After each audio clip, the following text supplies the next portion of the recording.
আসসালামু আলাইকুম ভাই হল। আমরার কিছু মানুষ কনফিউজ যেন অক্তি নমাজ নেন পড়িলে সোয়াব ওইব না ওইতো না। ওতার লাগি কনফিউজ যেন অক্তি নমাজ তো আল্লাহ তবরতাল্লাহর হুকুম, আল্লাহ তবরতাল্লাহর হুকুম মানাও লাগবো। আমরা মানি লইলে তো আমার ফিরে থেকে ফরজ আদায় হয়ে গেল, ইনো সোয়াব খিতা হালাকে মা তিলা নাই ভাই আমরা সোয়াব পাইমু।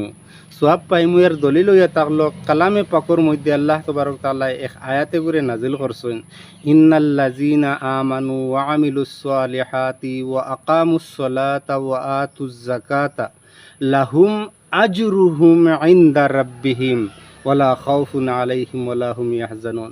অর্থাৎ যারা মানুষ ইমান লইয়া আইছে আর ইমান আনার বাদে নেক আমল করি লইছে, নমাজ পড়িছে, জাকাত দিছে, এরা মানুষের লাগিয়া সওয়াব আছে, এরা মানুষের লাগি জাজা আছে, এরা মানুষের লাগি বদলা আছে, এরা মানুষের লাগি প্রতিদান আছে আল্লাহ তবারক তাআলার কাছে মাহফুজ।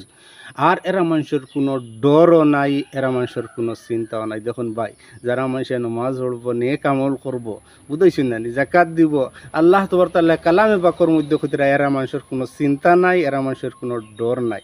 তে আমরা বেখৌফ হইয়া থাকার লাগিয়া, বেখৌফ হইয়া জীবনটা অতিবাহিত করার লাগি চেষ্টা করবো না ভাই। ইনশাল্লাহ আমরা সারা নমাজ পড়ার লাগি চেষ্টা করি। অন্য এক মাত এখান এখন আল্লাহ তবারক তাআলা ইন্না কালামে পাকের মধ্যে কইছেন লাহুম আজরুহুম ইনদা রাব্বিহিম ওয়ালা খাউফুন আলাইহিম ওয়ালা হুম ইয়াহজানুন। অর্থাৎ সোয়াব ইকনাইন আল্লাহ তবারক তাআলার কাছে মাহফুজ। সে কিলা আমল করছেন এর উপরে নির্ভর করিয়া সে কতখান সোয়াব পাইতে কিনাইন আল্লাহ তবারক তাআলা জানেন। গতিকে আমরা হো হিসাবে নমাজ পড়ার লাগি চেষ্টা করব।